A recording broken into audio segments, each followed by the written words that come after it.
puede ocurrir, ¿verdad?, proceso endergónico con delta G positivo, decimos, si hay otro proceso con una delta G más negativa que se acopla a él, ¿verdad? Y aquí el factor de acoplamiento sería este columpio, ¿verdad? Entonces la energía entregada por este chico cuando salta permite que este otro de menor masa pueda subir aquí a una posición más baja de la que originalmente tenía el que saltó.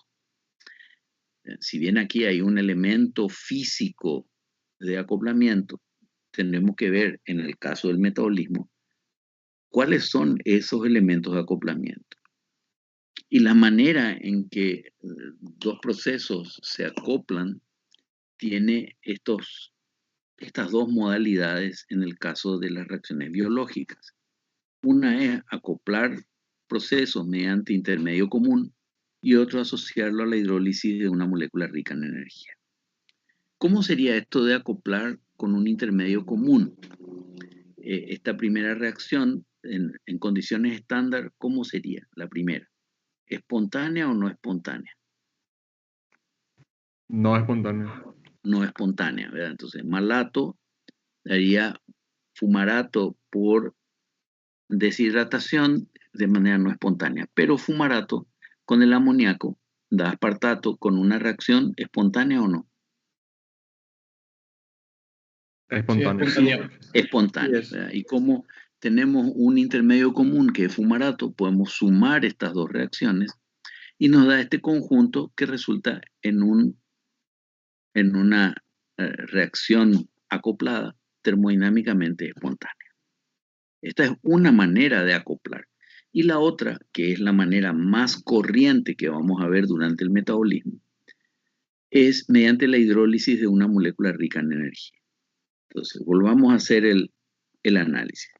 La fosforilación de glucosa con fosfato inorgánico, esto es, obtener un éster, pero con fosfato inorgánico, en condiciones estándares, ¿es espontáneo o no? No espontáneo. No es espontáneo. No espontáneo, correcto. La hidrólisis de ATP en condiciones estándar, ¿es espontánea o no? Sí, es espontáneo. Sí es espontánea y muy espontánea, ¿verdad? Entonces podemos sumar estas dos reacciones y vamos a tener una reacción de conjunto acoplado que resulta termodinámicamente espontánea, ¿verdad? Desplazada hacia los productos. ¿Está claro? Este conjunto permite entonces que haya en medio del metabolismo alguna reacción, como vemos aquí, que no es termodinámicamente espontánea, pero por acoplamiento termina siendo espontánea. Y este fue el último concepto que desarrollamos en la sesión pasada. Así que me gustaría, si no hay alguna pregunta adicional, avanzar hacia el contenido específico que hoy que arranca con reversibilidad de reacciones. ¿Alguna duda hasta aquí?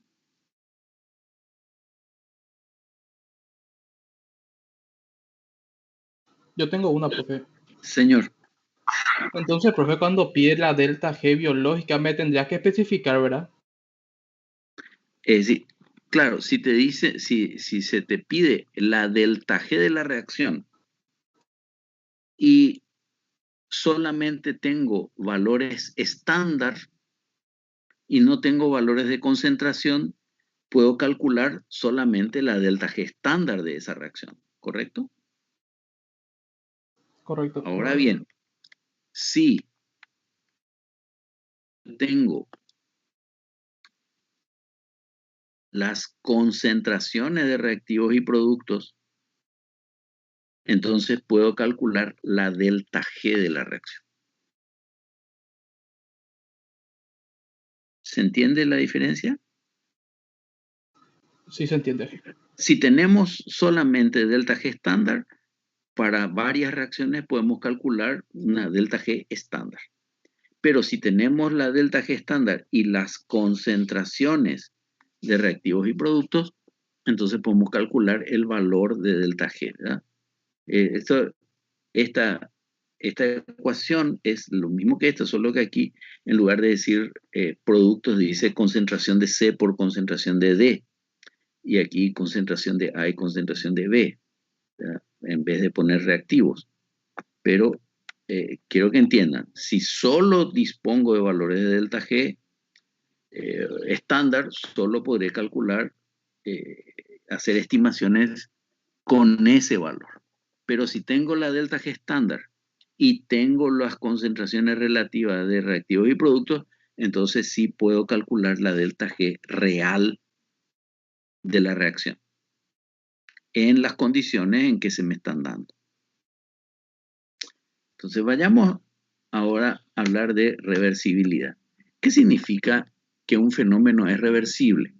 En química significa que puedo ir de reactivos a productos y de productos a reactivos. Entonces, ¿qué hace que una reacción pueda ser reversible? Y es una reacción que se encuentre cercana al equilibrio en su valor, o mejor dicho, que tenga un valor de constante equilibrio, que no sea ni muy grande ni muy pequeño. Entonces, con variaciones de concentración de reactivos y productos puedo ir en un sentido u otro.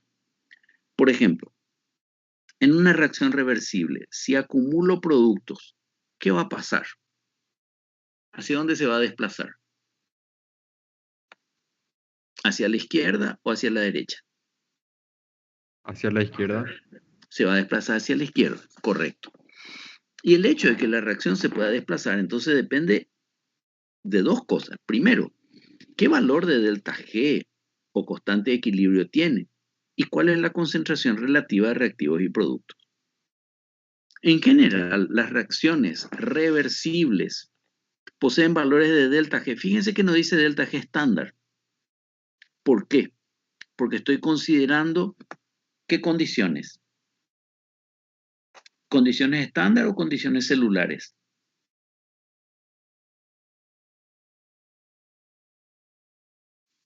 Condiciones celulares. Muy bien, condiciones celulares, ¿ya? Dice, valores delta G próximos a cero y pueden revertirse al cambiar las concentraciones de reactivos y productos. O sea, antes de ver este ejemplo bioquímico, vamos a ver un ejemplo más accesible. Aquí tengo un columpio.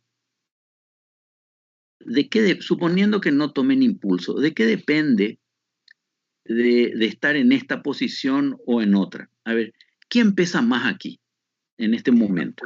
Depende del peso de ambos. No, pero en esta ahora, así como están viendo, ¿quién está pesando La más? niña. La niña. Muy bien. Entonces, el niño sube y la niña baja. Pero, ¿qué pasa si aquí, de este lado, pongo dos niños? ¿Qué va a pasar? Va a bajar la parte de los niños y va a subir la niña. Exactamente. Es decir, va a depender del peso que haya a cada lado. Si fuera una reacción, así acá tengo dos niños, ¿qué estaríamos aumentando? El producto. Sí, pero ¿qué del producto? Tengo, en vez de un niño, La tengo concentración, dos. brother. Exacto, la concentración del producto. Y eso revertiría el sentido del columpio. ¿Estamos de acuerdo? Lo que quiero que tengan en cuenta es que en este caso puedo cambiar de posición. Si la niña puede estar abajo o arriba, simplemente cambiando la proporción de pesos o la proporción de niños y niñas que haya en cada lado. Entonces, este es un fenómeno reversible. Vamos a ver este ejemplo, que es una reacción de la glicólisis. Fructosa 1,6-bifosfato es un éster fosfórico de fructosa, tiene 6 carbonos. Y por acción de una enzima llamada aldolasa, se parte, eso decimos químicamente, se escinde un enlace carbono-carbono para dar gliceraldehído 3-fosfato, que tiene 3 carbonos, y dihidroxiacetona fosfato, que tiene 3 carbonos. Esta reacción, así como está escrita, ¿es termodinámicamente favorable en condiciones estándar? ¿Sí o No no? es. No. Sin embargo, si a esto le aplicamos esa ecuación que vimos antes y calculamos la delta G, ¿qué delta G sería esta? La que estoy señalando ahora. ¿Estándar o la celular? La celular. La celular. ¿Qué pasa con la reacción? Ahora es Espontánea. espontánea.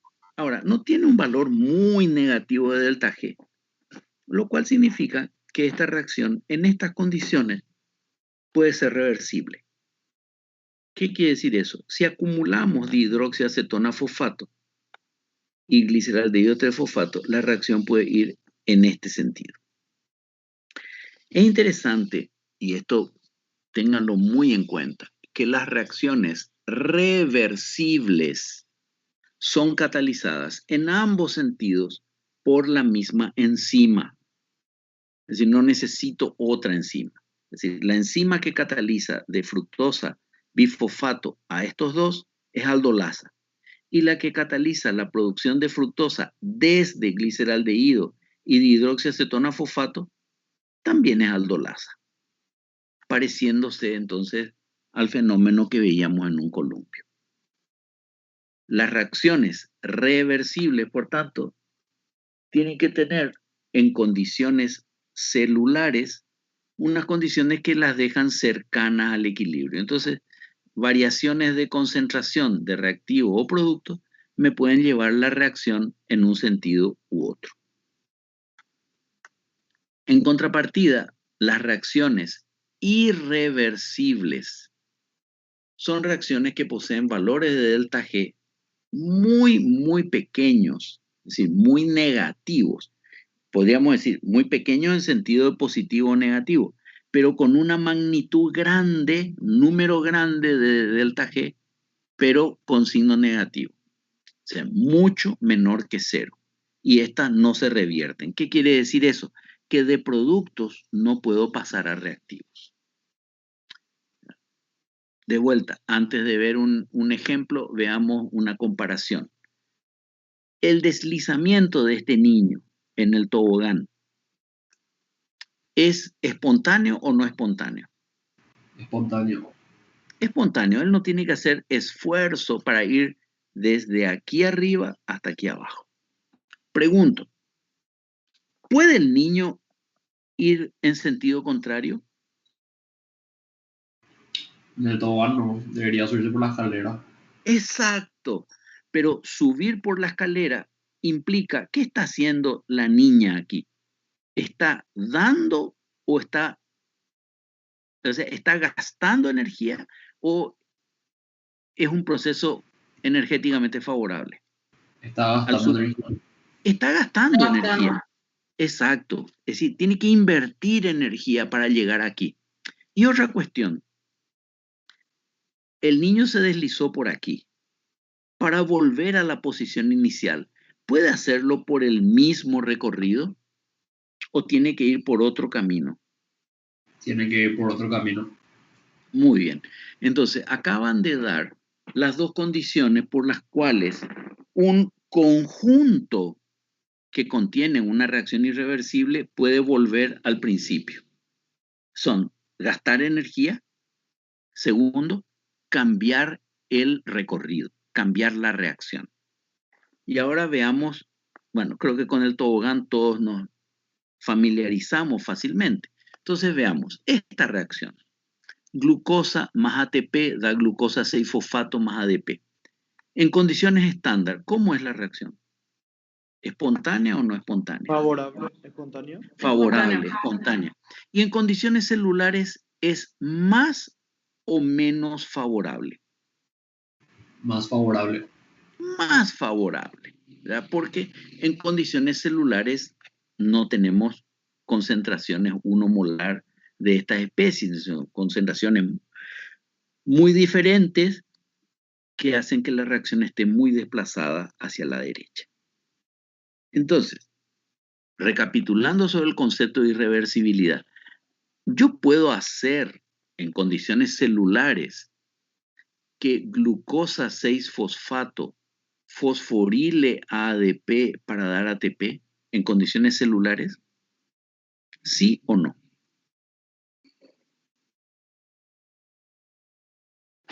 Fíjense en esto. No, no porque es muy negativo. Exacto. La reacción es muy exergónica y por lo tanto no puedo revertirla. Ahora, yo puedo volver de glucosa 6-fosfato hacia glucosa. Puedo, pero a Sí. través de otra reacción. Fíjense, esta reacción y esta no son la inversa una de otra, ¿correcto? Y les pregunto, ¿qué clase de reacción es esta que está aquí abajo? Hidrólisis. Es una hidrólisis y todas las hidrólisis vimos que son espontáneas. Ahora bien, si fuera un conjunto, porque a veces tenemos dudas, ¿verdad? Si fuera un conjunto reversible como este, yo sumo la reacción en este sentido y abajo pongo la reacción inversa y hago la suma algebraica, me va a quedar 0 da 0, ¿verdad? Porque fructosa aquí está a la izquierda, en la reacción inversa estaría a la derecha. Entonces, esto se va a cancelar con fructosa 1,6-bifosfato. Y gliceraldehído y dihidroxiacetona estarían en el otro miembro y se cancelarían también. Eso es propio de las reacciones reversibles. Si yo sumo la reacción directa y la inversa, se cancelan entre sí. Pero si hago eso con un conjunto irreversible, vamos a ver, glucosa 6-fosfato se va con glucosa 6-fosfato, glucosa se va con glucosa y cancelé todo. ¿Puede cancelar No, todo? no canceló. No, no No se cancela. canceló todo. ¿Por qué? Porque estamos teniendo una reacción irreversible. Por tanto, si yo quiero volver de glucosa 6-fosfato a glucosa, ¿puedo hacerlo por el mismo camino pero al revés?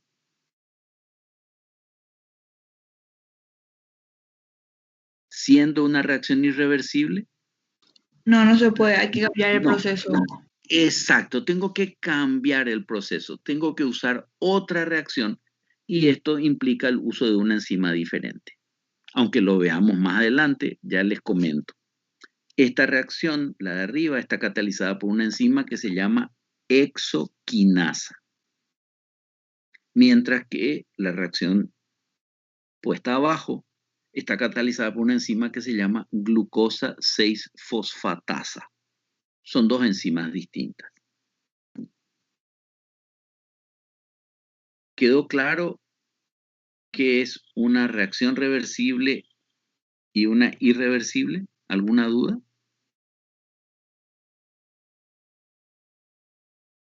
Bueno, ya iremos viendo a medida que avance el curso ejemplos de estas reacciones. Incluso existe una, me acuerdo ahora mismo de una, que ni siquiera por otro camino y gastando energía se puede revertir, ¿verdad? Que es la descarboxilación oxidativa de piruvato. Pero ya hablaremos de esa reacción. Bueno, aquí tienen un resumen de qué significa cada una de estas funciones de estado y los valores de algunas constantes que pueden ser útiles a la hora de hacer cálculos sobre bioenergética, así como la primera y la segunda ley de la termodinámica, que son las que más utilizamos.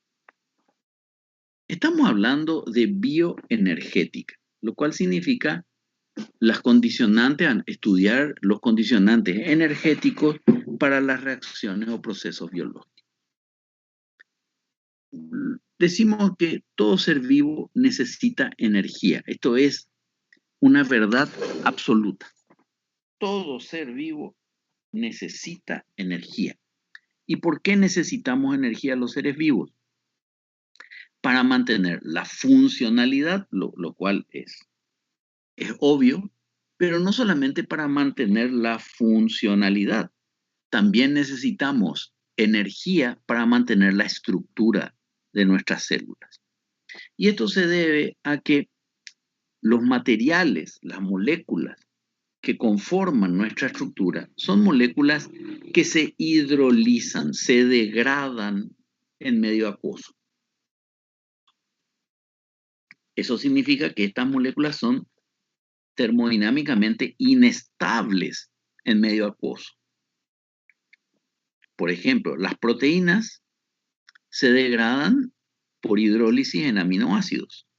Los ácidos nucleicos en nucleótidos y los nucleótidos a su vez se hidrolizan para dar bases nitrogenadas, una pentosa y fosfato. Los fosfolípidos se pueden degradar por hidrólisis dando ácidos grasos, alcoholes y fosfato.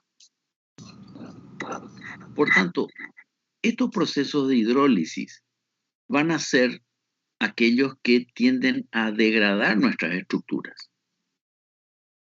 Yo les pregunto, si los procesos de hidrólisis son espontáneos, ¿los procesos de síntesis serán favorables por sí mismos? Por sí mismo no. Por sí mismos no.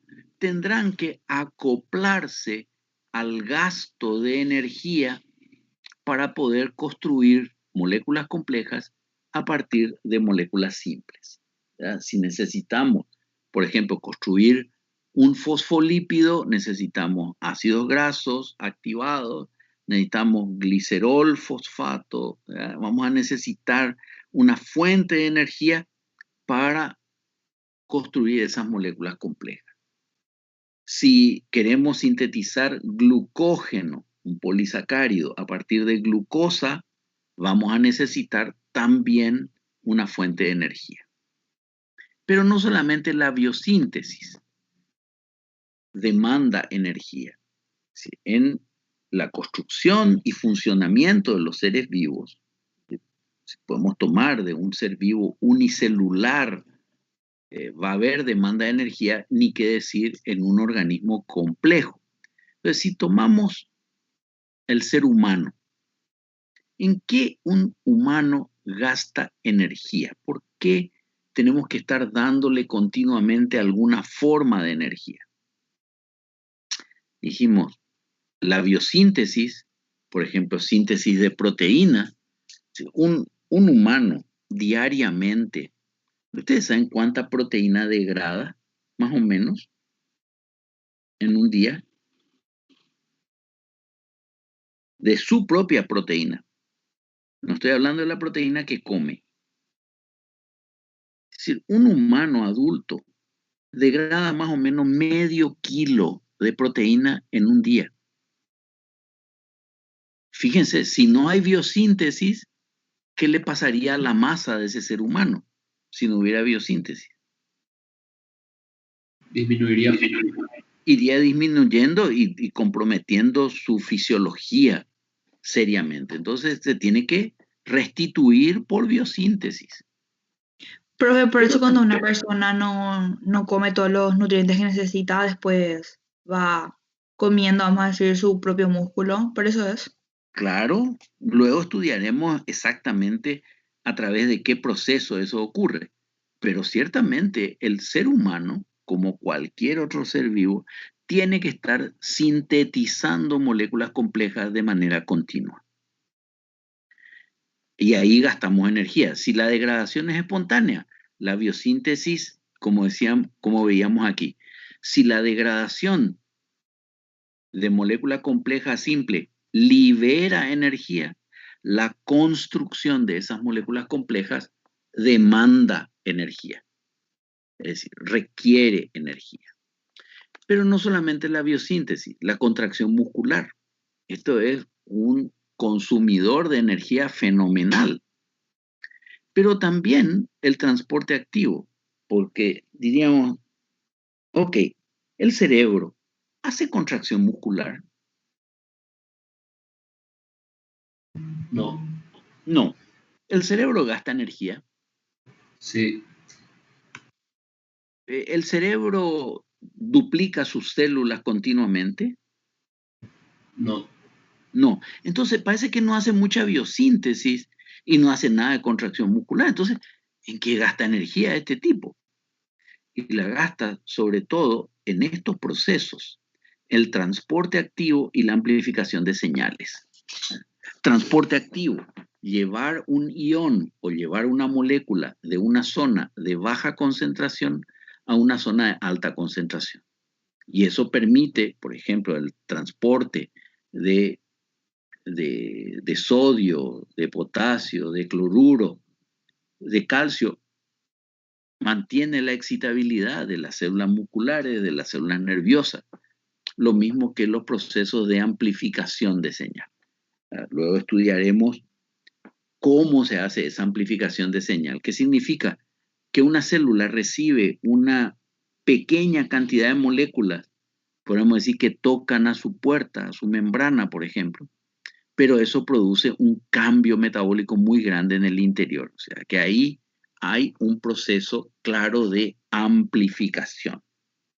Pero no solamente amplificación de señal, también desintoxicación. Por ejemplo, cuando metabolizamos sustancias extrañas a nuestro organismo, como los xenobióticos, pueden ser drogas, aditivos alimentarios, para volverlos menos tóxicos o para facilitar su eliminación. Ahí también gastamos energía. Y gastamos parte de la energía que no se utiliza en hacer trabajo útil, porque todo esto vendría a ser trabajo útil en producir calor. No tenemos que olvidar lo que dice la primera ley de la termodinámica.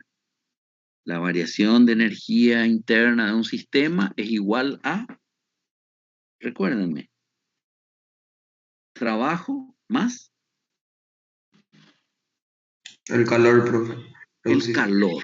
Entonces podremos considerar, deberíamos considerar que exceptuando algunas situaciones peculiares en las que necesitamos calor, por ejemplo cuando tenemos hipotermia, en la mayor parte del día la producción de calor es un subproducto del metabolismo. No es que el metabolismo continuamente se empeña en producir calor, puede hacerlo, puede empeñarse en producir calor, pero el calor se produce como un subproducto de las reacciones. ¿De dónde sacamos la energía? Y la energía en los seres vivos puede venir de dos formas. Estamos hablando de los organismos complejos, ¿verdad? Ciertamente hay otros organismos que utilizan algún tipo de proceso diferente, pero básicamente tenemos la oxidación de sustratos orgánicos. Cuando decimos sustratos orgánicos referimos a ácidos grasos, glucosa y otros hidratos de carbono, oxidación de cetoácidos, oxidación de glutamato. Eso libera energía y esos organismos les llamamos organótrofos u organotróficos. Por supuesto que los seres humanos entramos dentro de esa categoría. Oxidamos sustratos orgánicos y eso nos permite producir ATP. La producción de ATP a partir de ADP es lo que se llama fosforilación y puede ser hecha a nivel de sustrato, que está asociada a moléculas ricas en energía, o a la oxidación de sustratos orgánicos y transporte de electrones. Entonces decimos que la fosforilación es oxidativa. Otros organismos que son fotosintéticos, como bacterias fotosintéticas o las plantas, obtienen su energía a partir de la luz solar y por lo tanto hacen fotofosforilación, donde la fuerza impulsora de ese flujo de electrones va a ser la luz y por tanto los organismos se denominan fotótrofos o bien fototróficos. Nosotros entramos dentro de esta categoría de organismos que oxidamos sustratos orgánicos y utilizamos tanto la fosforilación a nivel de sustrato como la oxidativa, de las cuales verán más adelante con la profesora Bierzi. Ya hemos mencionado al ATP. El ATP es una molécula tremendamente importante y es el gran vinculador energético entre los procesos. Lo vimos en este esquema, el que vincula los procesos que liberan energía con los que demandan energía. El ATP es una molécula muy especial, es un nucleótido porque contiene una base nitrogenada, adenina, un azúcar de 5 carbonos, una pentosa que es ribosa, y tiene unidos covalentemente 3 grupos fosfato. Por lo tanto, es un nucleósido trifosfato. ¿Qué quiere decir nucleósido? Es este conjunto covalentemente unido entre una base nitrogenada y un azúcar. No sé qué es esto que me apareció aquí, pero bueno. Cuando un nucleósido está fosforilado, tenemos un nucleótido. Y en este caso, como tiene 3 grupos fosfato, es un nucleótido trifosfato. ATP no es la molécula más energética que vamos a encontrar en el metabolismo, pero sí es el mejor mediador energético. Podríamos compararlo con, por ejemplo, el dólar americano. ¿Con el dólar podemos hacer una compra en Ciudad del Este? Sí, podemos. Sí. ¿Y puedo pagar algo en los Estados Unidos? ¿Puedo comprar algo a través de Internet? Sí, se puede. Bueno, ¿verdad? La ventaja es que es reconocido en muchos sitios y así también el ATP es reconocido por su valor como mediador energético en distintos procesos que ocurren en todos los organismos vivos. No importa que sea una bacteria, un hongo, una levadura, un líquen, una planta, un animal muy complejo o una célula humana, igual va a usar ATP como mediador energético.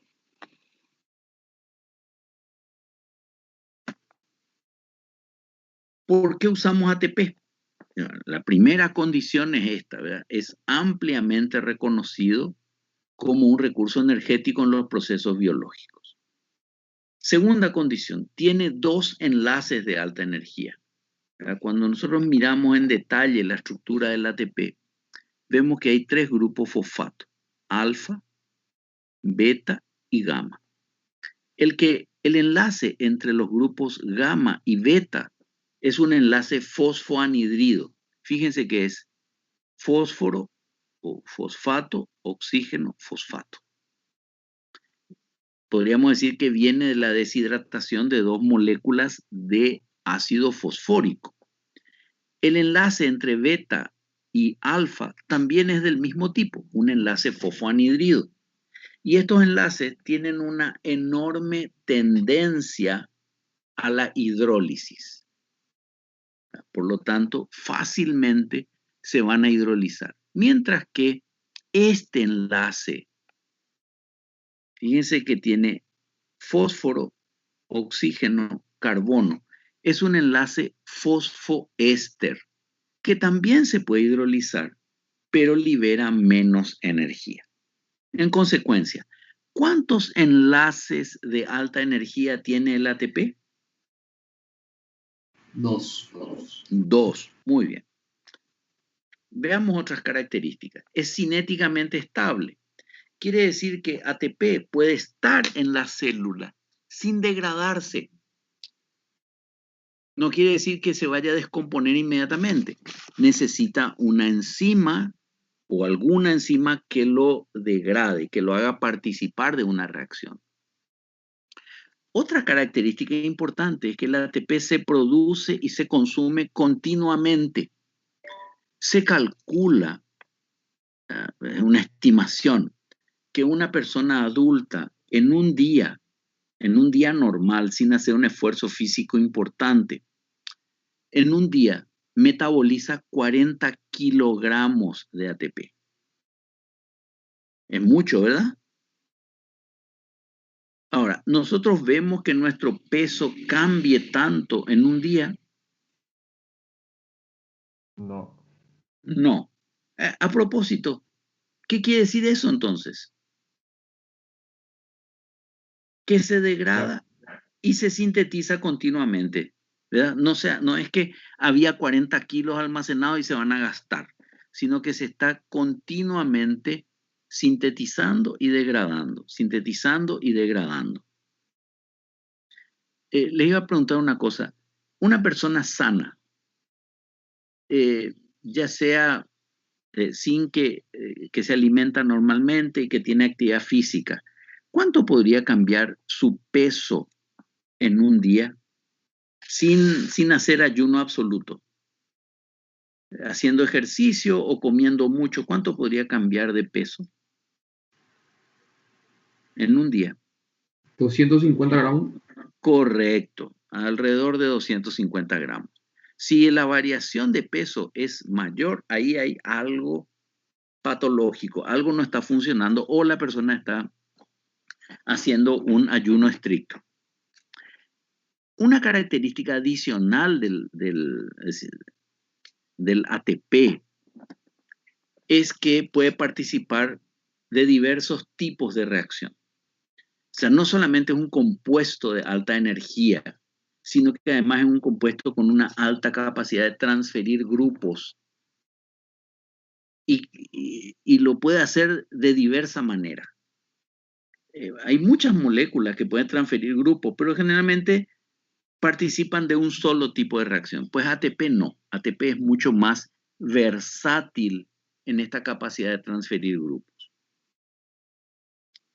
Y vamos a ver cómo lo hace. Va a depender de dónde ataque un agente nucleofílico. Ese agente que tiene un exceso de pares de electrones, o sea, tiene pares de electrones no compartidos o carga negativa, que va a buscar una zona de baja densidad de carga. Entonces, ¿cuáles son zonas de baja densidad de carga en el ATP? A ver, ¿dónde habría más carga negativa? ¿En el oxígeno o en el fósforo? ¿Dónde habría menos carga negativa? En el oxígeno. En el fósforo. En el fósforo, ¿verdad? Porque el oxígeno es más electronegativo, por lo tanto atrae los electrones. Quiere decir que fácilmente este lugar, aquí, podría atacar un grupo OH, un nucleófilo. Y de hecho, la reacción preferente en la cual participa el ATP es el ataque por nucleófilos del fosfato gamma para transferir fosforilo, lo que está señalado aquí con la flecha roja. Si el nucleófilo ataca aquí, por ejemplo, hoy vimos la fosforilación de glucosa para dar glucosa 6-fosfato, como un ejemplo de reacción irreversible. En ese caso, un OH de la glucosa ataca esta posición, pero podría ser el OH del glicerol para dar glicerol 3-fosfato, más ADP, ¿verdad? Que se suelta aquí y se libera ADP. Esta primera reacción, aquí está con el número 1, es la más frecuente que vamos a ver, es el tipo de reacción más frecuente que vamos a ver en el cual está involucrado ATP. Pero también hay otros sitios de ataque. Si el nucleófilo, el agente nucleofílico, ataca aquí, entonces daría lugar a que se suelte AMP y que este grupo pirofosfato quede unido al agente atacante. Por ejemplo, veremos en la síntesis de nucleótidos que ribosa 5-fosfato reacciona con ATP para producir fosforibosil pirofosfato unido al carbono 1 de la ribosa más AMP. Una tercera manera de reacción es la transferencia de adenilo, es de AMP o ácido adenílico, que es cuando el agente nucleófilo ataca aquí. Entonces queda un AMP y se libera pirofosfato. Y una última sería la transferencia de adenosilo. Esta es una reacción muy poco, no hay muchos ejemplos de esta reacción. Por ejemplo, la síntesis de S-adenosilmetionina cuando metionina ataca esta posición para producir S-adenosilmetionina, adenosilo ya sin fosfato, más pirofosfato, más fosfato inorgánico. Entonces esto nos lleva a definir qué es un compuesto de alta energía. Nosotros hasta ahora hablamos de ATP como un ejemplo, pero ATP no es el único compuesto de alta energía. ¿Qué dijimos de ATP? ¿Es el más energético? ¿Dijimos eso? El más utilizado. Es el más utilizado. Muy bien, pero no el más energético. Ahora, es un compuesto de alta energía. Anteriormente se utilizaba mucho el concepto de enlace rico en energía, pero ha ido desplazándose esta denominación por compuesto rico en energía, que es más precisa. Los compuestos ricos en energía tienen esta característica. Cuando se hidrolizan, liberan una gran cantidad de energía. ¿Y cuánto es una gran cantidad de energía? Porque cualquier compuesto que se hidrolice, cualquiera, y esto por favor ténganlo presente, cualquier compuesto al hidrolizarse libera energía. ¿Eso quiere decir que cualquier compuesto es rico en energía? No. Hay un límite a partir del cual decimos este compuesto es rico en energía. Y ese límite está establecido en 30 kilojoule por mol de energía liberada. Tenemos que liberar un mínimo, por lo menos, 30 kilojoule por mol. Para que podamos decir el compuesto es efectivamente un compuesto de alta energía. Es decir, la delta G estándar de hidrólisis tiene que ser más negativa que 30 kilojoule por mol. O sea, siempre negativo, porque la reacción es exergónica, pero 30, 35, 40 o 60 kilojoule por mol, que equivale a 7 kilocalorías por mol o menos. Estos compuestos, ¿por qué liberan tanta energía cuando se hidrolizan?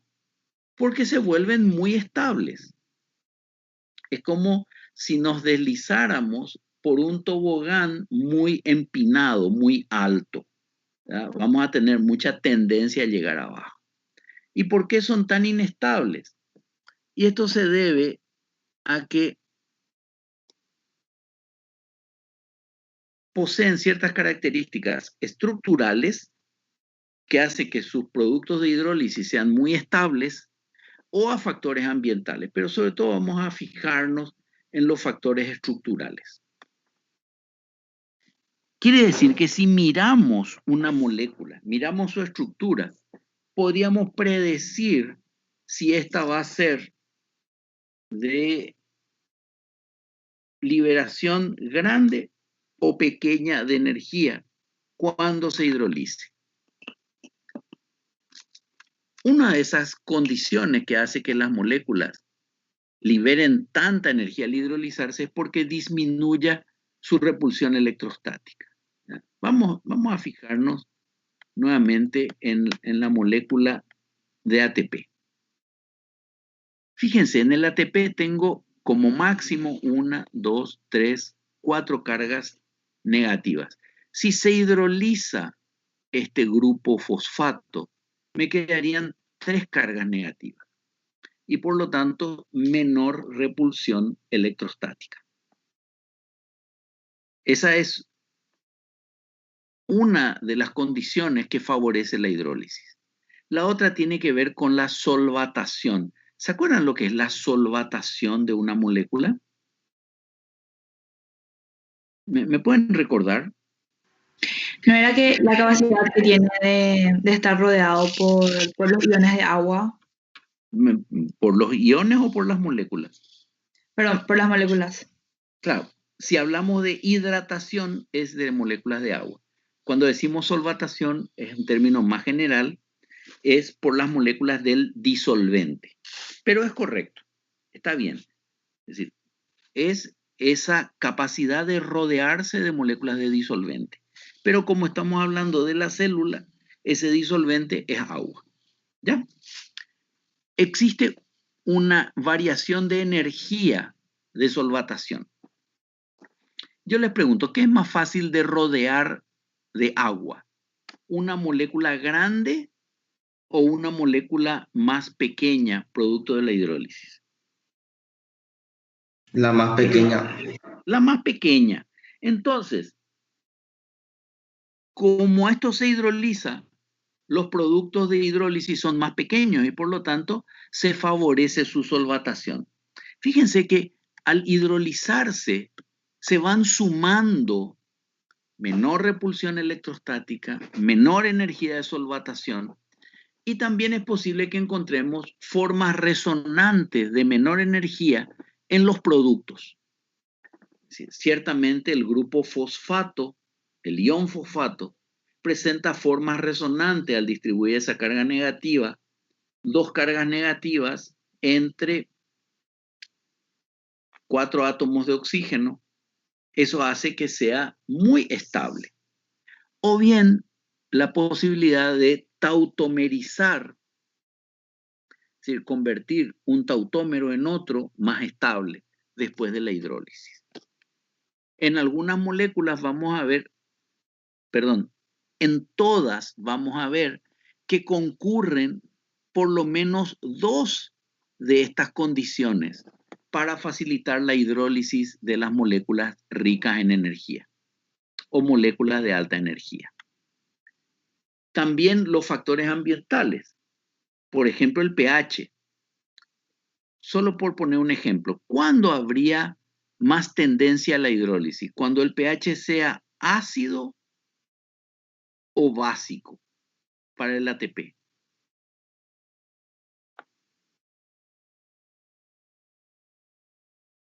¿Cuándo liberaría más energía?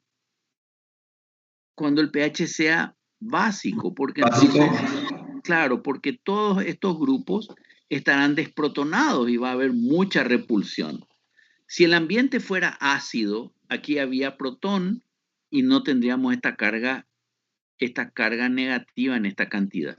Y también la concentración de magnesio. Si la concentración de magnesio es baja, la repulsión es alta y la molécula es inestable, pero si la concentración de magnesio es muy alta, también va a haber mucha carga positiva asociada y eso va a hacer que sea también inestable. Pero fundamentalmente, como el pH es constante en el medio interno y la concentración de magnesio varía muy poco, van a ser estas condiciones estructurales las que condicionan fisiológicamente la estabilidad o no de una molécula rica en energía. Entonces veamos ahora, para ir concluyendo, características de las moléculas ricas en energía o compuestos de alta energía. Vimos una característica importante. cuando se hidrolizan, liberan en condiciones estándar más de 30 kJ por mol. Una magnitud mayor que 30, pero con signo negativo. La otra condición es que tienen, o la otra característica es que tienen alto potencial de transferencia de grupos. Se desprenden de algo, pero ese algo se pasa, se transfiere a otra molécula. ¿Cuáles son ejemplos de moléculas ricas en energía con esta capacidad de transferencia de grupos? Las que están marcadas aquí en rojo. Los que están en azul también son compuestos ricos en energía, pero generalmente no participan, excepto acilcarnitina, en transferencia de grupos. Tenemos anhidridos mixtos de ácido. Aquí tengo el ácido acético y el ácido fosfórico para dar acetilfosfato. Y este enlace en forma de onda representa un enlace rico en energía. O 1,3-bifosfoglicerato. Aquí tengo un enlace, fíjense, oxígeno, carbono, oxígeno, fósforo. Este es un enlace aquí, fosfoanhidrido, entre un ácido carboxílico y el ácido fosfórico. Mientras que este otro enlace, fosfato, está en forma de éster de un alcohol y es un fosfato de baja energía. Es un fosfoéster, lo que está rodeado de verde, en comparación con fosfoanhidrido, los que están rodeados por los óvalos rojos. Son anhidridos mixtos de ácido. Ahí entran 1,3-bifosfoglicerato, carbamoil fosfato. Tenemos anhidridos de ácido, del mismo ácido, como lo que vemos en ATP, en ADP, en pirofosfato, derivados de sulfonio, eso quiere decir azufre con carga positiva, en esa N-acetilmetionina,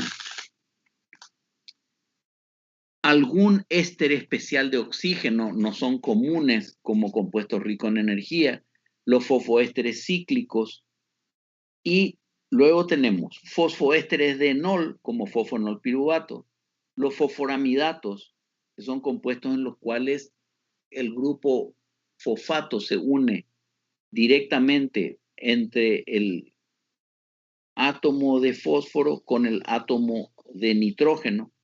Algunos glicósidos difosfatos derivados de UTP o de CTP y tioésteres como todos los derivados de coenzima A. Entonces, características generales de los compuestos de alta energía. Gran capacidad de fosforilar sustratos o transferir grupos sin oxidarse. No requieren una reacción de oxidación. ¿Qué reacción requieren estos compuestos para transferir energía? A ver, ayúdenme. Hidrólisis. Hidrólisis. Con la hidrólisis es suficiente, no necesitan oxidaciones. Transfieren grupos de un sustrato a otro con catálisis enzimática. Otra cosa importante de los compuestos ricos en energía, no se pueden pasar entre células. Es decir, una célula no le puede pedir prestado a la que tiene al lado, dame un poco de fosfonolpiruvato. Cada célula tiene que producir lo propio. Tampoco se almacenan en gran cantidad. Eso ya lo vimos con ATP, lo cual significa que se sintetizan y degradan continuamente y son importantes intermedios del metabolismo. Por ejemplo, 1,3-bifosfoglicerato, fosfonolpiruvato, ambos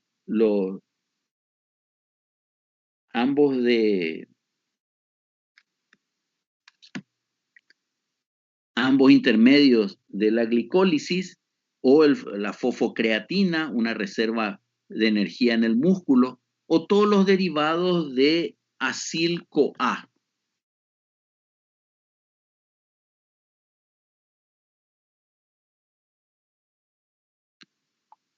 Por ejemplo, acetil-CoA, succinil-CoA, oleil-CoA, etc. Ya habíamos visto los anhidridos mixtos de ácido, los fosforamidatos. Fíjense, el fósforo del grupo fosfato está unido al átomo de nitrógeno. ¿Y por qué estos son tan energéticos? Porque al hidrolizarse, aquí tenemos disminución de energía de solvatación porque se liberó una molécula, perdón, un ion más pequeño, pero además esta carga positiva se reparte por resonancia entre 3 átomos de nitrógeno.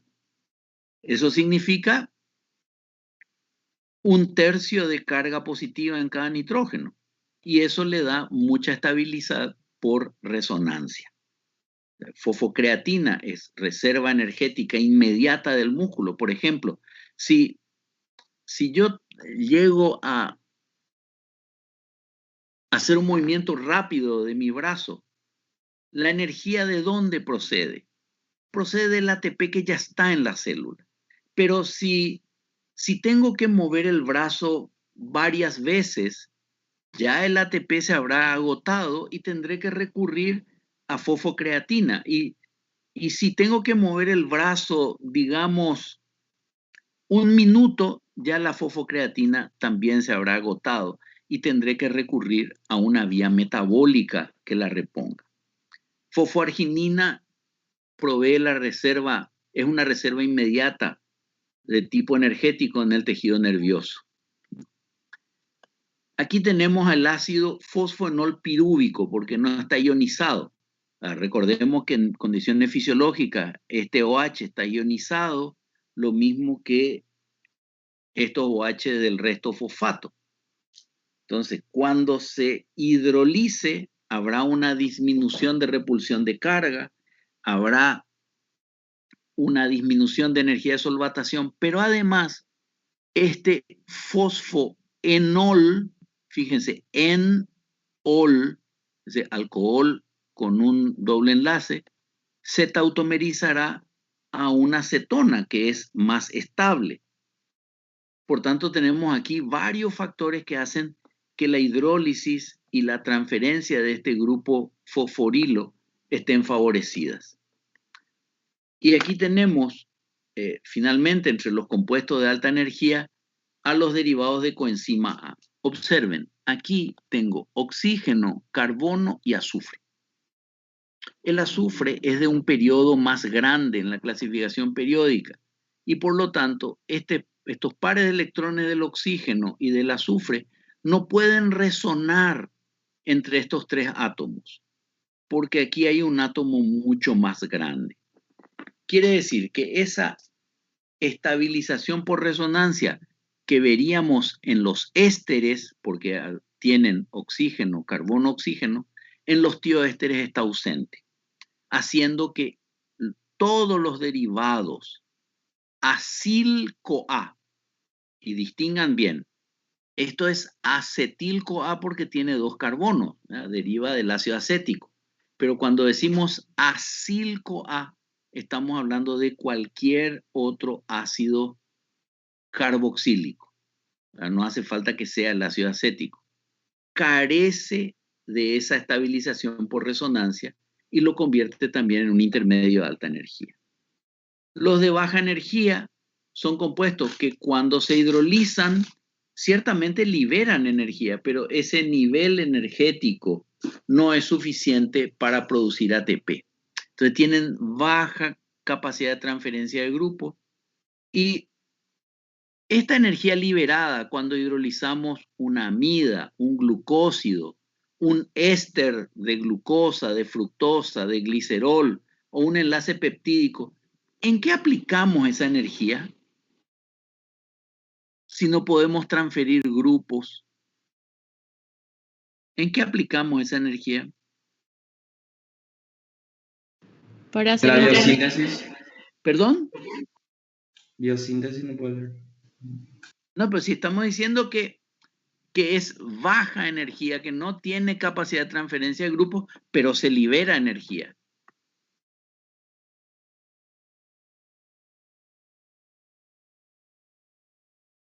Producción de calor. Exacto. Todas las hidrólisis son termodinámicamente espontáneas. Los compuestos de baja energía se hidrolizan, liberan energía, pero esa energía no es suficiente como para impulsar la producción de ATP.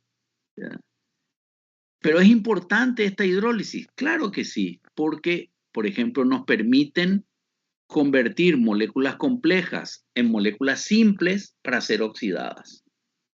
O porque algunos son compuestos metabólicamente importantes como intermedios, o porque a la hidrólisis permite que salgan de la célula. Por ejemplo, glucosa 6-fosfato no difunde a través de las membranas, pero glucosa sí puede ser transportado a través de ella. Ejemplos de moléculas de baja energía, todos los ésteres fosfóricos ordinarios, ¿verdad? Por ejemplo, glucosa 6-fosfato, glucosa 1-fosfato, fructosa 6-fosfato, fructosa 1,6-bifosfato, glicerol 3-fosfato, glutamina, asparagina, péptidos como glutatión o cualquier proteína cuando se hidrolizan sus enlaces peptídicos implican transformación de moléculas de baja energía. Por lo tanto, no transfieren grupos al hidrolizarse, no impulsan con su hidrólisis la producción de ATP o fosforilación de ADP y solo libera calor. Y algunos son formas activas, pero para posteriores reacciones, no para dar inmediatamente ATP. Ahí incluimos los ésteres ordinarios. Y de esta manera termino esta primera presentación de bioenergética. Quedo pendiente por si hay algún comentario, alguna pregunta. Y si no, continúan con el desarrollo de esta unidad con la profesora Bierzi.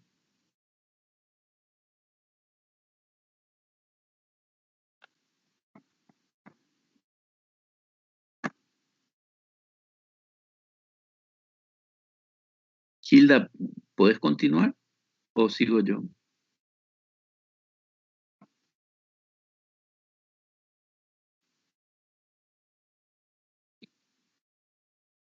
No te escuchamos, Hilda. Vemos tu diapositiva. Perdón. Ahora sí, ¿verdad? Ah, ahora sí. Bueno, muy bien, disculpen. Entonces, vamos a continuar con esta exposición acerca de bioenergética y el contenido de esta segunda presentación es, en primer lugar, la fosforilación de ADP, ¿verdad? El profesor Ferro les acaba de explicar con mucho detalle cómo el ATP es considerada la moneda energética de la célula, ¿verdad? La ATP se utiliza para impulsar numerosos procesos endergónicos del organismo y esto implica que de alguna manera nosotros debemos obtener ese ATP, ¿verdad? Y el ATP se obtiene por fosforilación de ADP. Entonces lo que vamos a hablar en esta primera parte de la presentación es acerca de la fosforilación de ADP, que puede darse por dos mecanismos: fosforilación a nivel de sustrato y fosforilación oxidativa. Como nos queda poco tiempo, probablemente solo alcancemos a hablar de la fosforilación a nivel de sustrato, así que estos otros temas van a quedar para la clase del jueves. Pero antes de entrar específicamente en fosforilación, quisiera razonar un poquito sobre algo. ¿Qué tipo de reacción creen ustedes que es la fosforilación de ADP? ¿Endergónica o exergónica?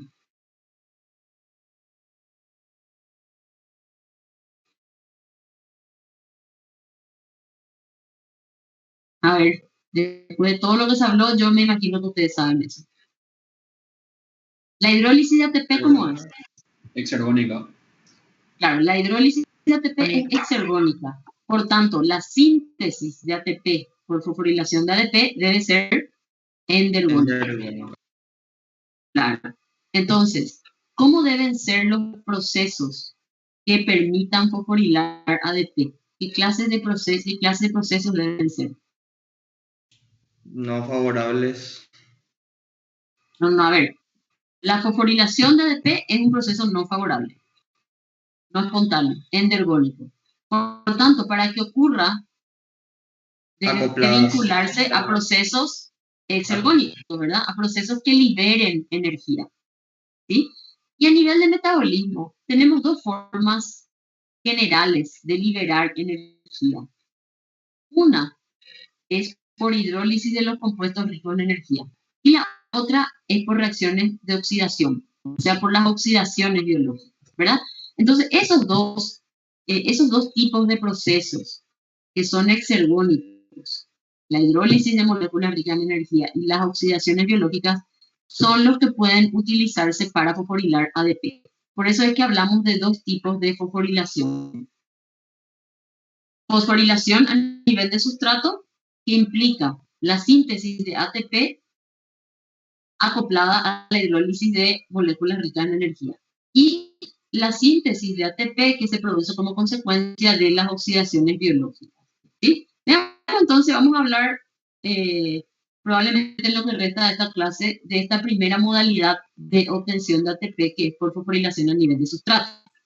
Bueno, en este diagrama se representa del lado izquierdo los procesos exergónicos del metabolismo, aquellos que cursan con liberación de energía. Decíamos que pueden ser reacciones de hidrólisis de moléculas ricas en energía y reacciones oxidativas, ¿verdad? En ambos casos, la energía liberada se puede utilizar para fosforilar ADP a ATP. Estos procesos forman parte de las reacciones del catabolismo, es decir, las reacciones del catabolismo, que como ya habíamos mencionado a principio del año, las reacciones del catabolismo son esencialmente hidrólisis y oxidaciones. Entonces, estos tipos de reacciones exergónicas liberan energía que puede utilizarse para fosforilar ADP a ATP. Por otra parte, veremos que las reacciones del anabolismo, particularmente las reacciones biosintéticas, como les mencionó hace un rato el profesor, son reacciones endergónicas, o sea, demandan energía. Por tanto, y en muchos casos, esta energía es proporcionada por la hidrólisis de ATP. No en todos los casos. Hay ciertas reacciones energónicas que son impulsadas por otros, mediante otras estrategias, ¿verdad? Bien, entonces vamos a concentrarnos nosotros en los procesos metabólicos que nos permiten obtener ATP. Y entre esos procesos están la fosforilación a nivel de sustrato y la fosforilación oxidativa. Vamos a hablar primeramente acerca de la fosforilación a nivel de sustrato. Puede definirse como un conjunto de reacciones acopladas energéticamente mediante la transferencia de fosforilo. Es decir, una molécula rica en energía, como el fosfonol piruvato, la creatina fosfato, el 1,3-difosfoglicerato o el succinil coenzima A, al hidrolizarse, proveen la energía necesaria para impulsar la fosforilación. Es decir, ¿de qué estamos hablando? De un compuesto de energía que se hidroliza y la energía liberada por esa hidrólisis permite fosforilar ADP. Es decir, la energía de la hidrólisis se transfiere directamente al ADP para que pueda fosforilarse. Ahora bien, cuando hablamos de fosforilación a nivel de sustrato, otra vez, hay dos modalidades o dos mecanismos distintos, por decirlo de alguna manera.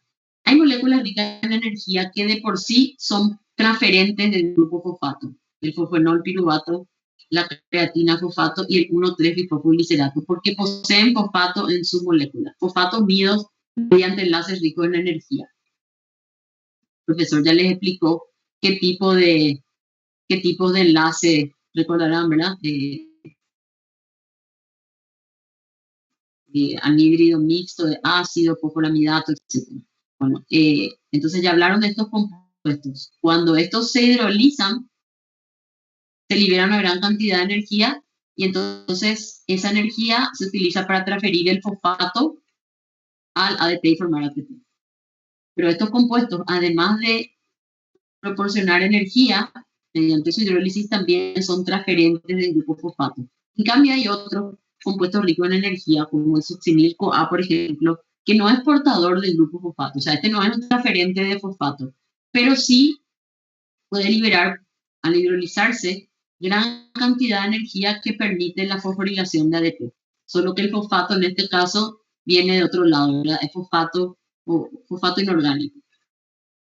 Bueno, un ejemplo de fosforilación a nivel de sustrato del ADP es el que se da por la hidrólisis de la fosfocreatina. Entonces, en esa reacción, fosfocreatina más ADP reaccionan conjuntamente para formar creatina más ATP. Entonces, la hidrólisis de fosfocreatina, que es la reacción de arriba, es exergónica. La fosforilación de ADP, que es la reacción de abajo, es endergónica. Si se acoplan las dos, entonces la energía liberada por la hidrólisis de la fosfocreatina y el fosfato se transfieren al ADP para formar ATP. La enzima que lleva a cabo ese acoplamiento es la creatina quinasa, una enzima muscular. De hecho, ¿ustedes ya dieron enzimas en el laboratorio? Hoy empezamos, profe. Tía, no, Hoy profe. empezamos. Bueno, seguro, si ya no hablaron, van a hablar de la CK o creatina quinasa, porque es una enzima muscular que tiene importancia diagnóstica, la famosa CK. Pero resulta que la CK no tiene solamente un rol en el diagnóstico clínico, sino que tiene un rol metabólico muy importante. Esta reacción catalizada por la creatina quinasa permite al músculo disponer de forma rápida o sea, permite satisfacer las demandas de ATP en forma rápida en el músculo, ¿verdad? Para un movimiento brusco, ¿verdad? O como les comentaba a los chicos de la otra sección. A ver, ¿qué otra forma tiene el músculo de obtener ATP? A ver. ¿Qué quemamos nosotros para obtener ATP? Fosforilación oxidativa por Claro. ácidos grasos. Claro, o sea, si yo voy a caminar al parque, a trotar o voy al gimnasio, la mayor parte de la energía, la mayor parte del ATP que van a consumir mis músculos para la contracción viene de la oxidación de la glucosa a los ácidos grasos, ¿verdad? Que es básicamente fosforilación oxidativa, que genera grandes cantidades de ATP.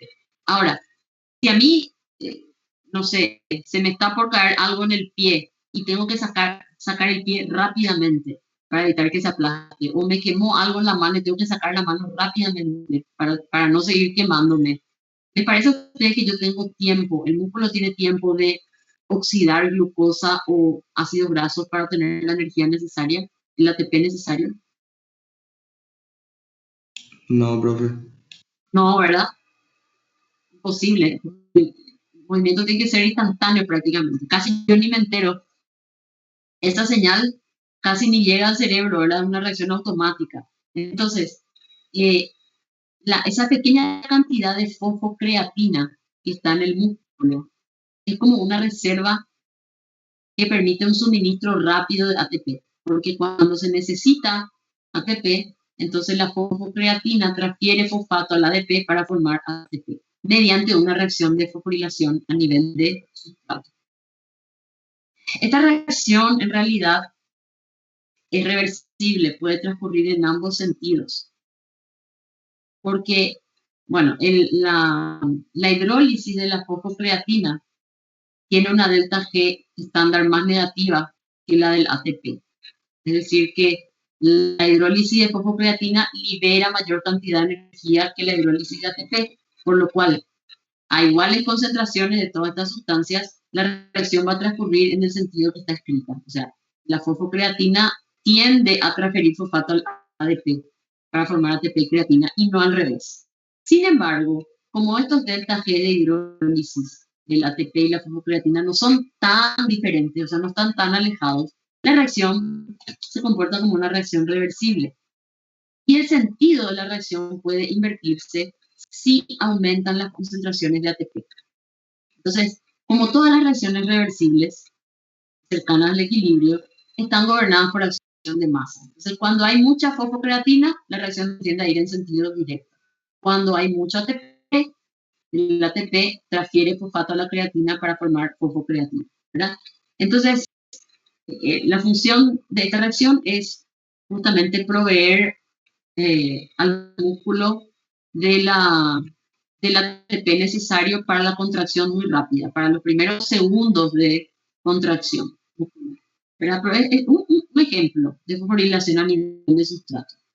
Si comparamos, claro que todavía no hablamos de la fosforilación a nivel de sustrato, de la fosforilación oxidativa, pero cuando hablemos de la fosforilación oxidativa van a ver que tiene ciertas peculiaridades, ciertas características inherentes, como el hecho de que implica oxidación de combustibles, implica transferencia de electrones a través de un sistema de transporte electrónico, ¿verdad? Implica la presencia de membranas, o sea, mitocondrias intactas, ¿verdad? Entonces, a diferencia de todo eso, la fosforilación a nivel de sustrato no requiere oxidación de sustratos ni transferencia de electrones, no hay transporte electrónico a través de membrana, ¿verdad?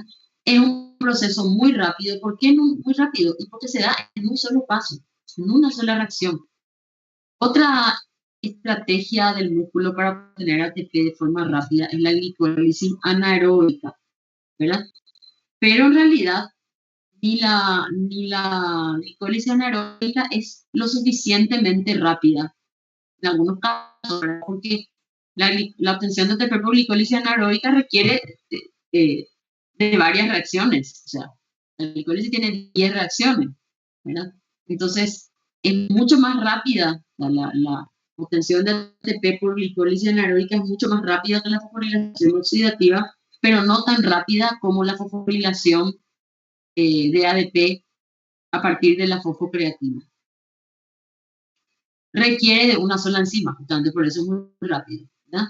Pero tiene la desventaja de que está limitado por la disponibilidad de moléculas ricas en energía en las células. O sea, no hay mucha creatina fosfato para generar ATP de forma rápida. O sea, eso es como para salvar la urgencia, ¿verdad? Pero después, si la contracción debe sostenerse, ya va a requerir ATP obtenido por otros mecanismos, ¿verdad? La glicólisis anaeróbica y la fosforilación oxidativa. Bueno,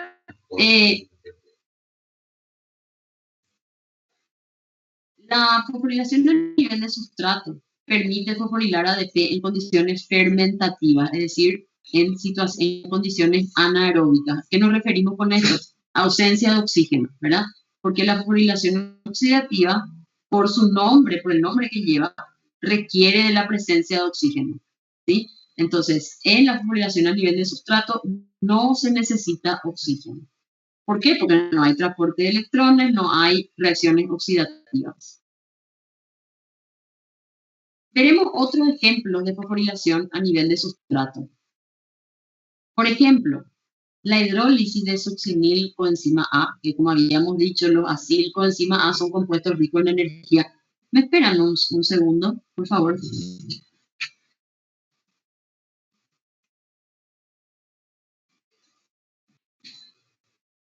Entonces, la hidrólisis de succinil coenzima A, de un proceso muy exergónico, libera gran cantidad de energía que permite la fosforilación de GDP para dar succinato, coenzima A, y GTP. Esta es una reacción del ciclo de Krebs, ¿verdad?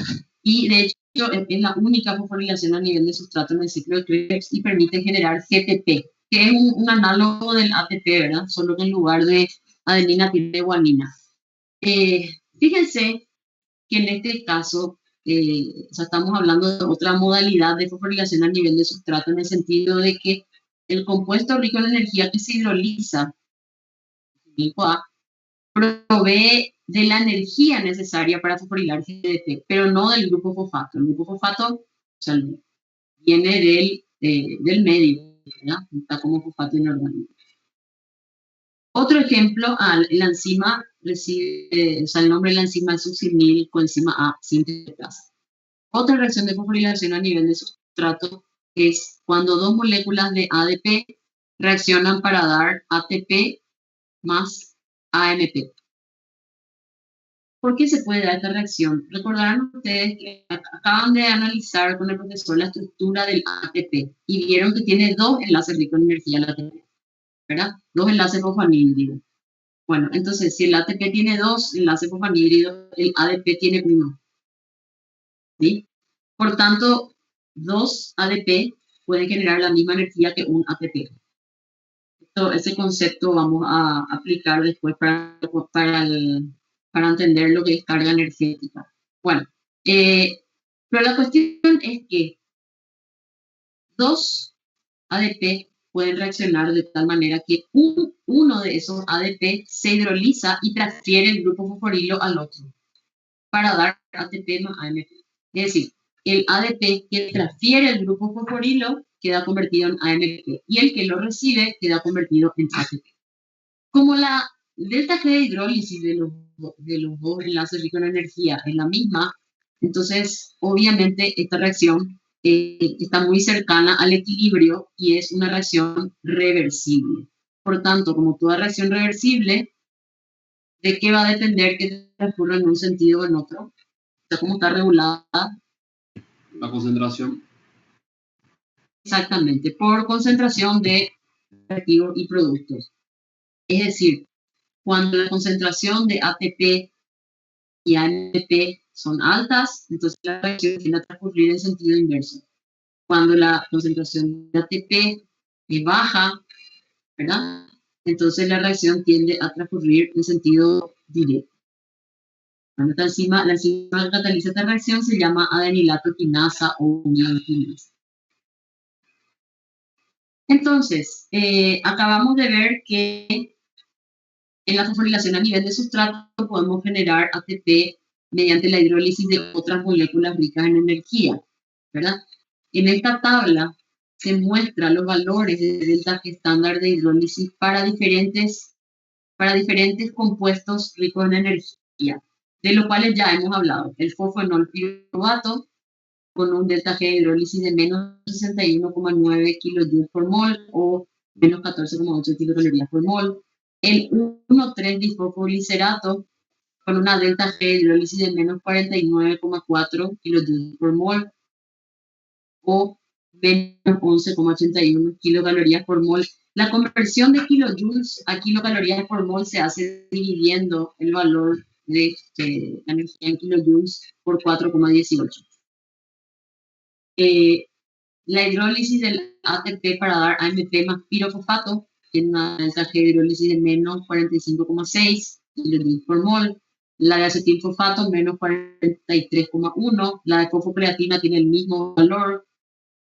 La hidrólisis de ATP para dar ADP más fosfato inorgánico, que es la que se da con mayor frecuencia, tiene una delta G de hidrólisis de menos 30,5 kilojoules por mol, o lo que es equivalente a menos 7,3 kilocalorías por mol.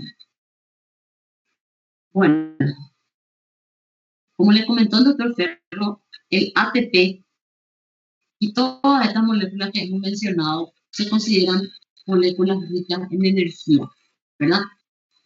Él también les dijo, o sea, ¿cuál es el parámetro para decir que una molécula es rica en energía o no? ¿O es de alta energía o de baja energía? Bueno, es el ATP. El ATP marca el punto de referencia, ¿verdad?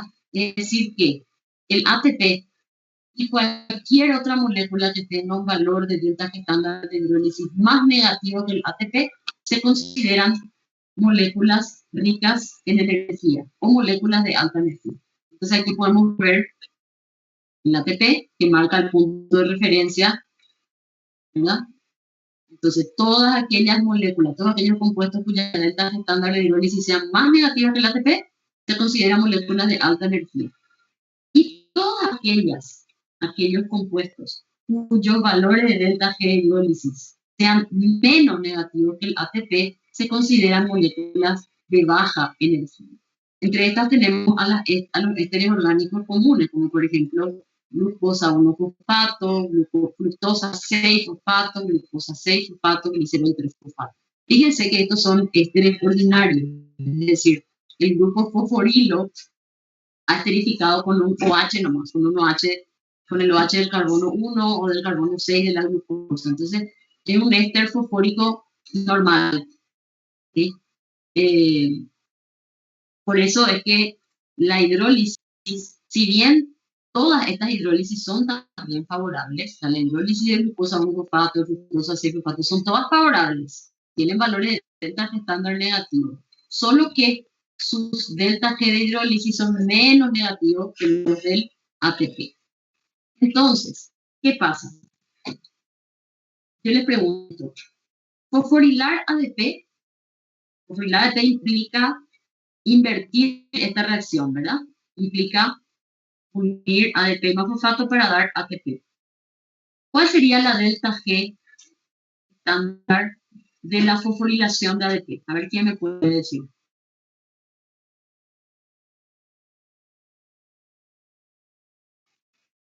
No sería positivo.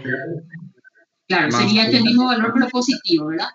Si es en kilojoules, sería más 30,5 kilojoules por mol, o en kilocalorías, más 7,3 kilocalorías por mol, ¿verdad? Ahora bien, entonces, para fosforilar ADP, la fosforilación de ADP no va a ser una reacción espontánea ni favorable. Entonces, ¿qué estrategia puedo usar para hacer que ocurra? Acoplarla con otra reacción más exergónica. ¿Cuál podría ser? El fosfonol piruvato. En realidad, cualquiera de estos, ¿verdad? Fosfonol piruvato, 1,3-difosfoliserato, acetilfosfato, fosfocreatina. O sea, cualquier reacción de hidrólisis de un compuesto rico en energías, bueno, cuya delta G de hidrólisis sea más negativa, o igual o más negativa que la del ATP, va a permitir fosforilar ADP mediante un mecanismo de fosforilación a nivel de sustrato. Es decir, que todos estos compuestos pueden transferirle fosfato al ADP para formar ATP. Bien. ¿Qué pasa con estos otros a los cuales denominamos compuestos de baja energía? La hidrólisis de estos puede fosforilar ADP.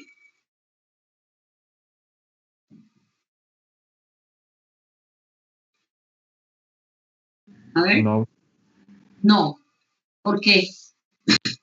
Porque si su hidrólisis es exergónica también. Porque es menor a lo que necesita la hidrólisis. Claro, exactamente. Porque la energía que liberan no es suficiente para fosforilar ADP. Es menor. Entonces lo que ocurre en este caso es lo contrario, ¿verdad? La hidrólisis del ATP libera energía suficiente para fosforilar glucosa a glucosa 1-fosfato o a glucosa 6-fosfato, o para fosforilar glicerol a glicerol 3-fosfato. Entonces, en síntesis, la hidrólisis de estas moléculas ricas en energía permite fosforilar ADP, y la hidrólisis del ATP libera energía suficiente para fosforilar estos azúcares y alcoholes a sus formas fosforiladas. Esto podemos, aquí hay un compuesto rico en energía adicional que es muy importante para nosotros, pues lo vamos a encontrar en muchas vías metabólicas, que es la acetilcoenzima A. ¿Y por qué lo coloco fuera de la tabla?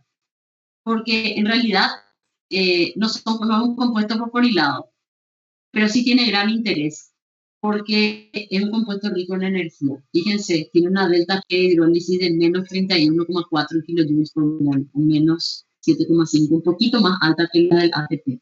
Por tanto, el acetilcoenzima A puede considerarse un compuesto rico en energía.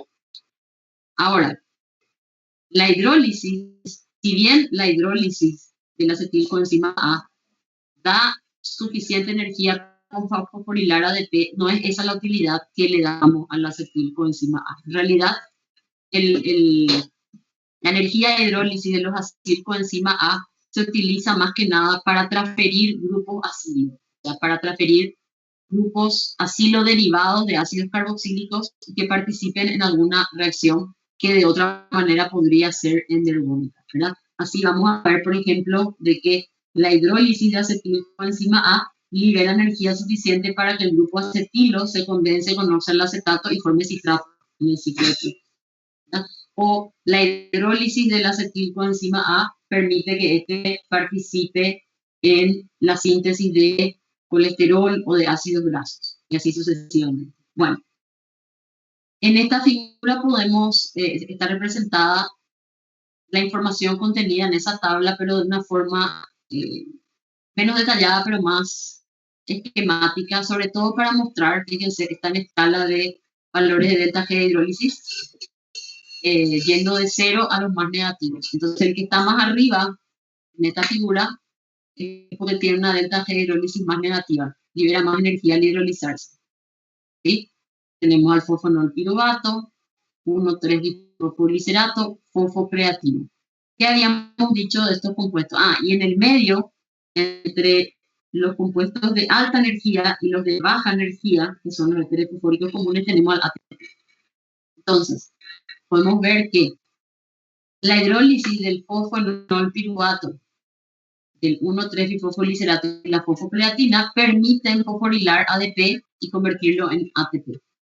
Por su parte, la hidrólisis de ATP libera energía suficiente para fosforilar la glucosa a glucosa 6-fosfato o el glicerol a glicerol 3-fosfato.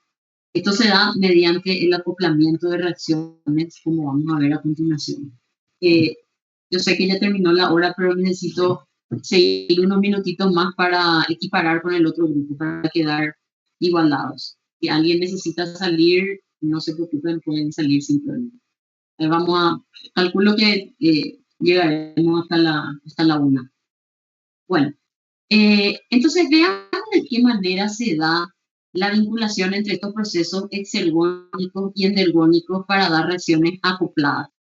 Decíamos que los compuestos de más arriba son compuestos ricos en energía, pueden fosforilar ADP, mientras que los de abajo no pueden fosforilar ADP y en cambio son sintetizados a partir de la energía liberada por la hidrólisis del ADP. Bueno, vamos a ver entonces un ejemplo de acoplamiento de reacciones. ¿Qué compuesto es este que tenemos arriba? A ver si lo reconocen.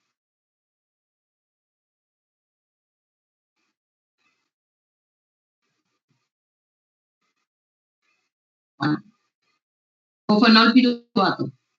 Tienen que ir familiarizándose con las estructuras, o si no, es muy difícil llevar adelante un curso de bioquímica si no conocen las estructuras. Bueno, este es el fosfonolpiruvato. La hidrólisis del fosfonolpiruvato da piruvato más fosfato inorgánico y libera una gran cantidad de energía, menos 14,8 kilocalorías por mol. Esto es en kilocalorías por mol. Bueno, decíamos que la hidrólisis del fosfonolpiruvato puede acoplarse con la fosforilación de ADP para dar ATP más agua, ¿verdad? Esta es una reacción endergónica. Consume 7,3 kilocalorías por mol. Ahora, este acoplamiento no consiste simplemente en sumar los dos procesos y decir, bueno, ok, se hidroliza el fosfonolpiruvato, libera energía y fosfato y después alguien recoge esa energía y ese fosfato y va y lo coloca en el ADP para formar ATP. No es así, no funciona de esa forma, ¿verdad? Porque una vez que el fosfato y la energía se liberaron, ya no se pueden recuperar. Entonces, para que realmente este fosfato y la energía puedan ser utilizados para fosforilar ADP, debe haber un sistema efectivo de acoplamiento, ¿verdad? Y eso ese es el trabajo que hace la enzima, ¿verdad?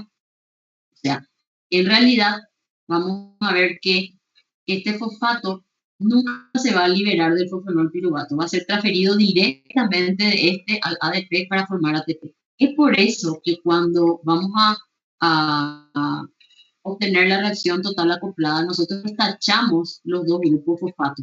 Pero esto no es una cuestión meramente matemática, mecánica, sino que en realidad, porque se asume que el fosfato que se libera por el fosfonolpiruvato es capturado por el ADP, pero en realidad, como le dije, nunca se llega a liberar. Hay una transferencia directa del fosfonolpiruvato al ADP para formar piruvato más ATP. Y esta es la reacción acoplada que es catalizada por la enzima piruvato quinasa. La delta G estándar de esta reacción total acoplada es la suma algebraica de los dos valores de delta G estándar de las reacciones que se acoplaron. Tiene un valor de menos 7,5 kilocalorías por mol. Entonces, fíjense que si yo les pregunto la fosforilación de ADP en forma aislada en proceso endergónico o exergónico.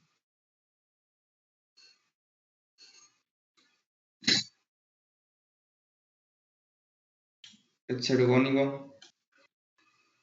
La fosforilación de ADP en forma aislada, endergónico. Endergónico. Endergónico. Ahora bien, la fosforilación de ADP catalizada por la enzima piruvato quinasa es endergónica o exergónica. Ahí sí puede ser ese exergónico. Ahí sí es exergónica, porque lo que hace la piruvato quinasa es acoplar al mismo tiempo, hidroliza el fosfonol piruvato y transfiere ese fosfato y la energía del ADP para formar ATP. Entonces, la fosforilación de ADP por sí sola es endergónica, pero la fosforilación de ADP catalizada por la piruvato quinasa es exergónica, tiene una delta G de menos 7,5 kilocalorías por mol. Bien. Decíamos que el ATP sintetizado a partir de la hidrólisis del fosfonol piruvato permite a su vez fosforilar otros compuestos, como por ejemplo la glucosa. Es decir, este ATP ahora puede hidrolizarse.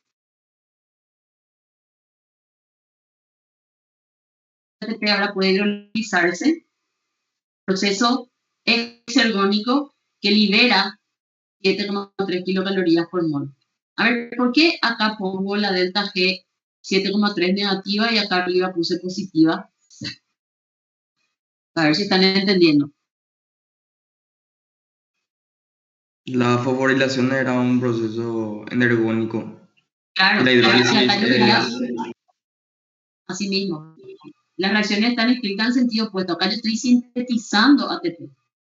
Por eso se requiere energía, eso es endergónico. Pero acá estoy hidrolizando ese ATP. La hidrólisis de ATP en proceso exergónico. Entonces la delta G es negativa. Libera 7,3 kilocalorías por mol. Entonces, esta energía liberada por la hidrólisis es fosforilo a la glucosa para dar glucosa 6-fosfato. De la misma forma que lo habíamos mencionado antes, no es que el ATP se hidroliza y después el fosfato y la energía se van y se unen a la glucosa, no es así. La enzima, que se llama exoquinasa, transfiere directamente el fosfato del ATP a la glucosa para dar glucosa 6-fosfato más adelante. Y eso es lo que hacemos en el acoplamiento de reacciones. Por eso tachamos los grupos fosforilo, porque el fosforilo liberado por el ATP se une a la glucosa. Y también tachamos el agua porque se repite a ambos lados. Entonces el proceso global, o el proceso neto que queda es ATP más glucosa para dar ADP más glucosa 6-fosfato. Y esta es la reacción acoplada, catalizada por la exoquinasa, que es la enzima que fosforila la glucosa. Tiene una delta G estándar de menos 4 kilocalorías por mol, porque resulta de la suma algebraica de estos dos valores de delta G. Entonces, de la misma manera que les había planteado antes, si yo les pregunto, la síntesis de glucosa 6-fosfato a partir de glucosa y fosfato inorgánico, ¿es endergónica o exergónica? Endergónica. Endergónica. Endergónica. Pero si yo les pregunto, la síntesis de glucosa 6-fosfato catalizada por la exoquinasa, ¿es endergónica o exergónica? Exergónica. ¿Por qué? Porque cuando hablamos de la fosforilación de glucosa por la exoquinasa, eso, aunque yo no lo diga, pero eso ya lleva implícito el que se da con hidrólisis de ATP.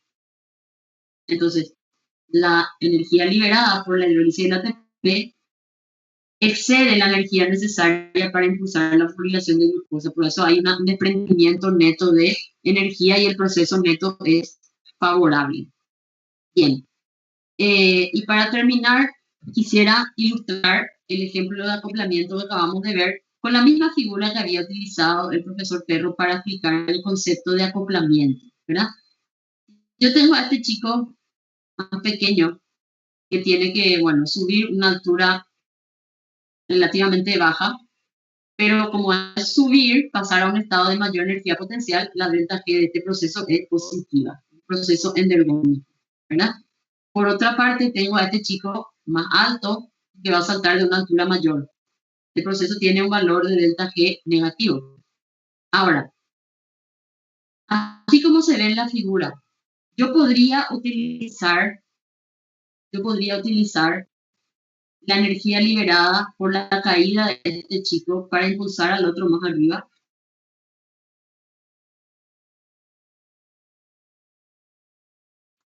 No, profe, No, ¿por qué? porque tienen que estar relacionadas primero. Claro, tienen que estar acoplados de alguna forma, ¿verdad? Eso es lo mismo que pretender que el ATP se hidrolice por un lado y que después el fosfato y la energía se vayan para fosforilar la glucosa. No se puede. Tiene que ocurrir en forma simultánea y acoplado de alguna forma. Entonces, en este caso, sería de sube y baja, ¿verdad? Ahora sí tenemos un dispositivo que permite que la energía liberada al caer este chico automáticamente se transfiera al otro para que pueda subir, ¿verdad? Entonces esto ilustra bastante bien cómo se acoplan los procesos exergónicos y endergónicos en el metabolismo. ¿Cómo sería en nuestro caso? El proceso endergónico que yo quiero impulsar es la fosforilación de glucosa, a glucosa 6-fosfato. Y el proceso más exergónico que tengo disponible, bueno, la fosforilación de glucosa tiene una delta G estándar de 3,3 kilocalorías por mol. El proceso más exergónico del que dispongo es la hidrólisis del fosfanol piruvato para dar piruvato, con una delta G estándar de menos 14,8 kilocalorías por mol. Ahora, ¿cómo puedo hacer yo para utilizar la energía liberada por la hidrólisis del fosfanol piruvato para fosforilar la glucosa? Bueno, hay un mecanismo de acoplamiento que en este caso es el ATP, ¿verdad? La energía de hidrólisis del fosfanol piruvato se utiliza para impulsar la fosforilación de ADP a ATP, ¿verdad? La fosforilación de ADP requiere 7,3 kilocalorías por mol, que son suministradas de sobra por la hidrólisis del fosfanol piruvato. Aquí ya, por eso el proceso neto, la reacción acoplada, que es la reacción catalizada por la piruvato quinasa, tiene una delta G estándar negativa. Por su parte, este ATP luego puede hidrolizarse, ¿verdad? Y su delta G de hidrólisis, que es menos 7,3 kilocalorías por mol, puede utilizarse para la fosforilación de glucosa a glucosa 6-fosfato. Entonces aquí en realidad tenemos dos pares de reacciones acopladas. La hidrólisis del fosfanol piruvato, que permite la fosforilación de ADP a ATP, y luego la hidrólisis del ATP, que permite la fosforilación de glucosa para dar glucosa 6-fosfato. Y con esto terminamos por hoy. Quisiera saber si se entendió la clase, si hay alguna duda, alguna consulta que quieran hacer.